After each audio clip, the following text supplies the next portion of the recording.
Adapted from Thorpe's Yule-Tide Stories by Andrew Lang. Once a weaver who was in want of work took service with a certain farmer as a shepherd. The farmer, knowing that the man was very slow-witted, gave him most careful instructions as to everything that he was to do. Finally he said, if a wolf or any wild animal attempts to hurt the flock, you should pick up a big stone like this, suiting the action to the word, and throw a few such at him, and he will be afraid and go away. The weaver said that he understood, and started with the flocks to the hillsides where they grazed all day.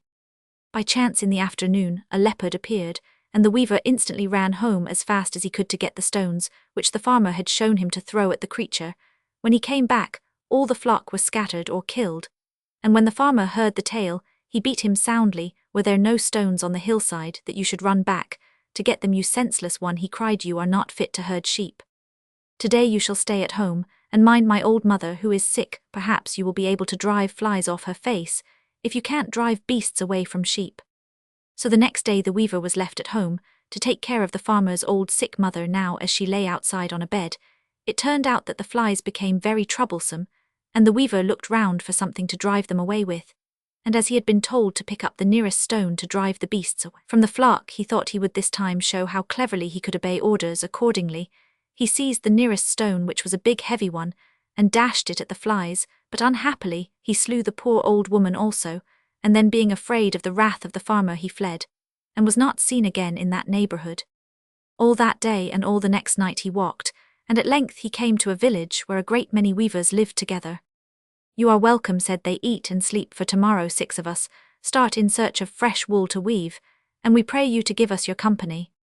Willingly, answered the weaver. So the next morning the 7 weavers set out to go to the village, where they could buy what they wanted. On the way they had to cross a ravine which lately had been full of water, but now was quite dry. The weavers, however, were accustomed to swim over this ravine, therefore regardless of the fact that this time it was dry, they stripped, and tying their clothes on their heads, they proceeded to swim across the dry sand and rocks that formed the bed of the ravine.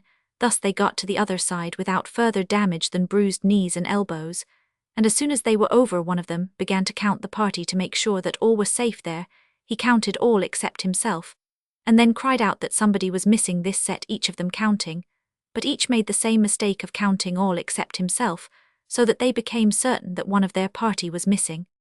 They ran up and down the bank of the ravine, wringing their hands in great distress, and looking for signs of their lost comrade. There a farmer found them, and asked what was the matter. Alas, said one, 7 of us started from the other bank, and one must have been drowned on the crossing, as we can only find 6 remaining. The farmer eyed them a minute, and then picking up his stick, he dealt each a sounding blow, counting, as he did so, 1, 2, 3, and so on up to the 7.